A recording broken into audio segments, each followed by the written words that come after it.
সোনারগাঁয়ে মাদককে না বলি যুব সমাজ সুন্দর করি এই স্লোগানকে সামনে রেখে জামপুর ইউনিয়ন মাদকমুক্ত চরপাড়া যুব সমাজের উদ্যোগে ফুটবল টুর্নামেন্টের ফাইনাল খেলা অনুষ্ঠিত হয়েছে।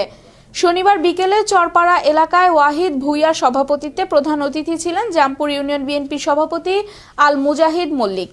খেলাটি উদ্বোধন করেন নোয়াগাঁও ইউনিয়ন বিএনপি সিনিয়র সহ সভাপতি সেলিম ভুইয়া।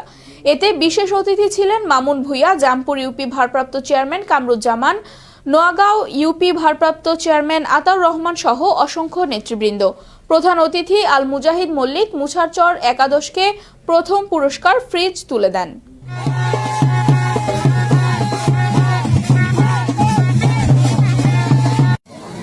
আজকে এই সন্ধ্যা পড়ন্ত বেলায় আমার কাছে তো অনেক ভালো লাগছে যে অনেকদিন পর এই যে হাসি খুশি দেখতেছি বাচ্চাদের ছেলেদের, এটা আমাকে অনেক অনুপ্রাণিত করছে যে আমাদের দেশে এখন খেলাধুলা নাই বলে দিচ্ছে।